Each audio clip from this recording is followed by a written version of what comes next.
Hello and welcome to the Climbing Daily Wednesday news show. The Dream Team is back together. We've had a couple of weeks off, but it's melded again. We're back together. I'm just going to say I have a public service announcement. I haven't said it for a while. If you like this channel, please subscribe. I've just been noticing that we haven't had the amount of subscribers that we normally have. Yeah, it's had a bit of a dip, hasn't it? We would really love to be like Hollywood famous. Our egos are just being crushed. Mine is ginormous. What's up first? Oh, you? Me. All right, so Youth World Championships in Arco. After the lead climbing was decided in the first part of the week at the Youth World Championships in Arco last week, it was the turn of the boulder, speed and combined medals to be decided. In the junior females, Laura Agora continued her dominance by winning the bouldering gold medal, and then carried on that form into the combined, taking the win with a first in boulder, first in lead, and fourth in speed to give an impressive overall score of 4. The female speed was won by Elena Remizova of Russia. In the junior males, Sota Amagasa followed up his silver in the lead with a gold in the bouldering. And he also took the gold in the combined with an overall score of 14, with Sergei Rukin of Russia taking the win in the male junior speed. In the Youth A category, male gold was taken by Eu Urukasa. He also took the combined gold, and in the male speed Youth A category, it was a win for Yaroslav Pashkov of Russia. In the Youth A females, the boulder gold was taken by Lucie Dowdy of France, following her third in lead. The speed gold was won by Emma Hunt of the USA, and the combined was won by Natsumi Hirano of Japan. In the Youth B categories, male gold bowled was won by Nicole Thomas of Thailand, winning his country's first ever World Championship gold. The speed gold was taken by Hayori Ilshin of Ukraine, with Junta Segiguchi taking the combined win with a score of 32. In the female Youth B, the boulder was won by Oriane Berton of France to go with her lead win, and in the combined with a score of 32 was Sarah Kopar of Slovakia. Wow, that was a lot of names that were hard to pronounce, but well done to everybody involved with that. Amazing effort. Just a few notable performances. I didn't say all the medal winners, but a few notable performances from Great Britain. Emily Phillips in the Youth A female combined won bronze, and Hamish MacArthur in the Youth A boulder males won silver.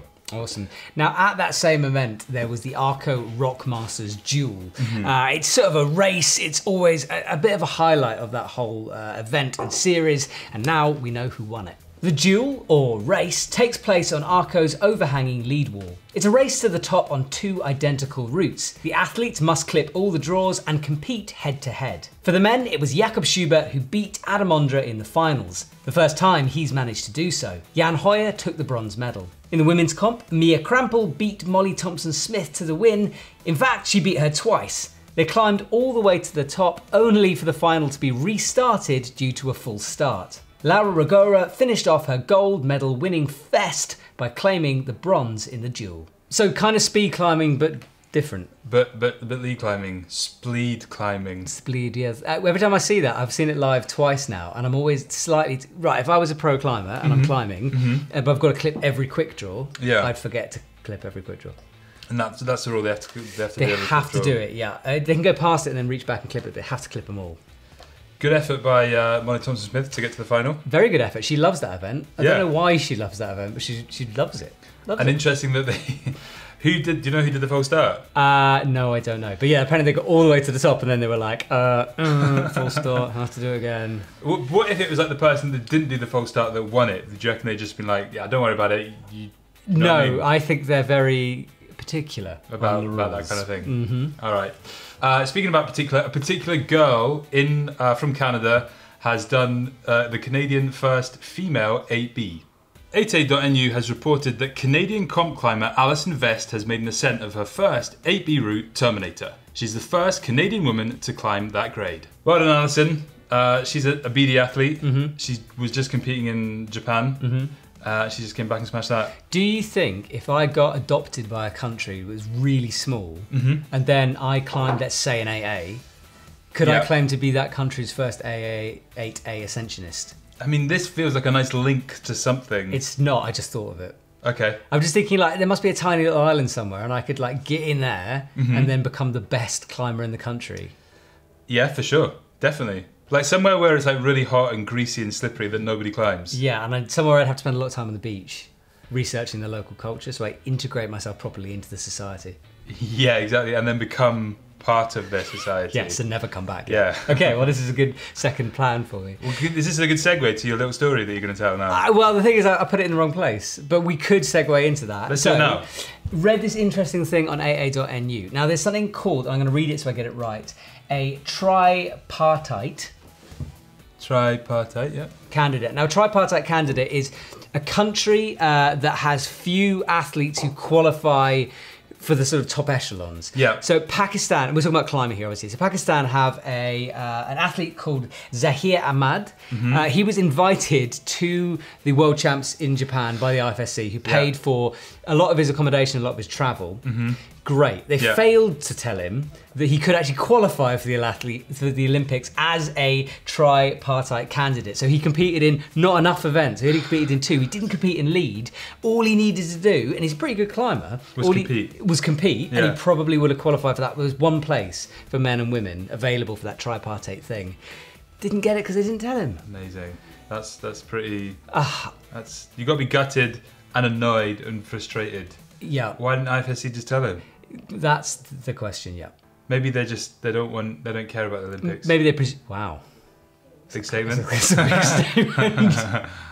IFSC, if you're watching, Hugo's views are not part of Epic TV's views. They're my own views. Personal views. And I get very influenced by Twitter. Yeah. Now, British climber Jacob Cook, he loves bold climbs, he loves big walls. He's also known for taking inflatable flamingos up big walls. But he's been to Baffin Island with his team. They've had their eye on some first ascents and stuff got done. Jacob Cook, Bronwyn Hodgins, Thor Stewart and Zach Goldberg Porch put up new lines and repeated existing routes on Baffin Island. The team had a very productive 5 days, with more routes being ticked than I've got space to tell you about. Highlights include Never Laugh at Live Dragons on the south face of the South Tower of Mount Asgrad, and the Niv Mizzet line on an unnamed west-facing tower near Ulu Peak. There is a very good write-up on UKC about the whole adventure, and they did a ton. Like I have no idea how they did that much in 5 days. It's some crazy. Amazing names on that team. Jacob Crook. Yep. Jacob Cook. Yep. Bronwyn Hodgkins. Yep. Thor Stewart. Well, Thor Stewart climbed Thor Mountain on this trip. They kind of they saw the two and were like, we have to get him to the top. No way. So Zach Goldberg Poch. Great name. Great names. Apologies for butchering the names. I'm sure I did. As you guys imagine calling your son Thor. I think I should have been called Thor. Yeah. Yeah. You'd have to be a bit bulkier. What are you trying to say? That you're not bulky enough to be Thor. Wow. Anyway, next, it's your story it's me again.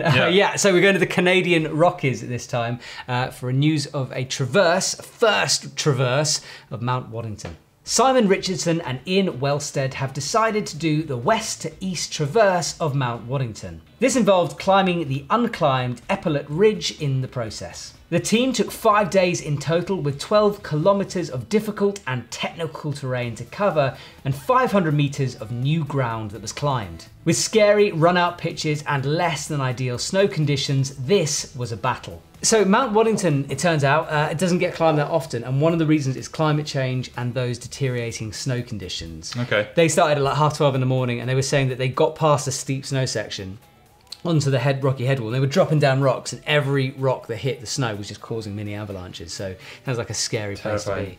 I remember when How I Know Ian Wellstead.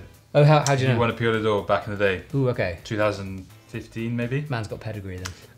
Yeah, he went. Raphael Slavinsky, I think, is his partner that he won a Pure d'Or with. You have bizarre mountaineering knowledge. Well, Raphael is also an Arc'teryx athlete. That's how I know him. I should know this, but seriously, you pull out the names. It's good. I don't have Pure d'Or. I'm an Yeah, expert in Are we past going winners. this year to Pure d'Ors? It's now, isn't it? Yeah, I don't know. No. AC counter. AC counter.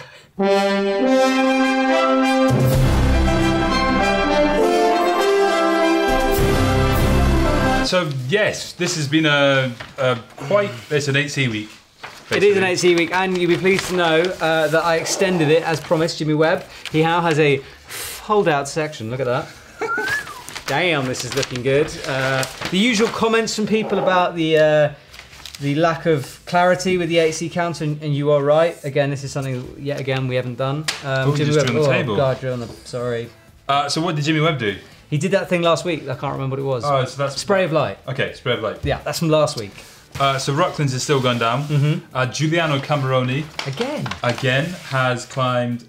Him and Toshi Takahashi have made the 10th and 11th of the Fred Nicole Classic Monkey Wedding in Rocklands, South Africa. The route was first put up by Fred Nicole in 2002. Okay. Originally graded 8B+. Yeah. Then a second ascent by Paul Robinson in 2010. Yeah. Where it was upgraded to 8C. Okay, so 1 point. 1 point. Okay. You don't care about that. You just want to know how much points. I hate this thing. Okay. Toshi also did Black Eagle 8C. So Toshi's done 2. Done 2. But Giuliano Cameroni did 1. He's done 1. Right. Where's Toshi? Have we got Toshi? Should be there. He's got to be there, isn't he? He's not there. How do you spell Toshi? So Toshi. Ah, crap. Right. I got to do... Can we come back? We'll have to. Give us 2 minutes. Welcome back. We've messed up. Sorry, I messed up. Toshi did he did do an 8C. Yeah. Whoa, what's my computer doing? He did do an 8C and it was that one. Okay, so Toshi's got 1. Toshi got 1, he got Black Eagle 8C, but then it was Keenan Takahashi and Giuliano Cameroni who made the 10th and 11th of Monkey Wedding. My apologies. As you can see, there's a lot of names. So yeah. Let's just do a quick roundup.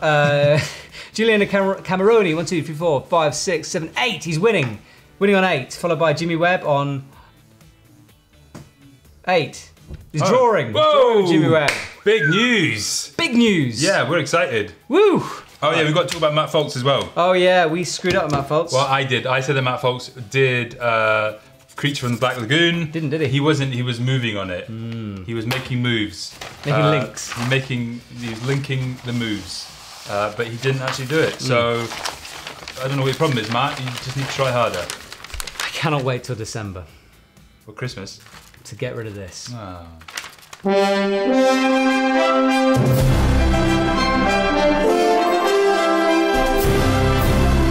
Okay, so that's that all taken care of. Now we do the fun part. We do, which is media. Talking about media. Yeah. Right, this week we're going to be featuring the third part in our series called Climb and Fly. Climb and Fly Around the World, or, you know, whatever. Anyway, this week it takes place in... Wadi Rum. Wadi Rum. In Jordan. The isolation, the gear that's sandy everywhere, route finding. Like, you think it's going to be a simple route, and then you go up and you have like the route is not as straightforward as you think, and then there's like the anchor points are just little pitons that look like they could pull out.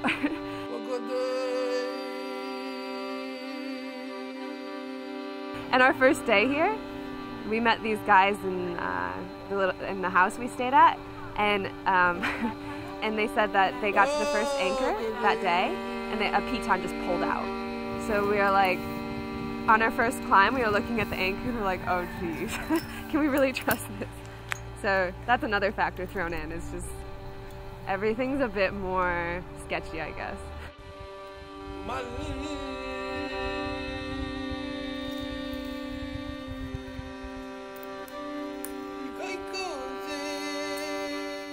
That particular episode has the most insane cinematography. Yeah, it's beautiful, isn't it? Oh, those towers. And also, I don't want to spoil this, but you've got to watch to the end, because there is a jump off the top that is about that far from death. Sketchy. Super sketchy. Yeah, like they're kind of umming and ahhing where to go, and then he just goes, Zav, like Xavier. We don't want to give it away. Oh yeah, sorry. Yeah, watch it. It's good.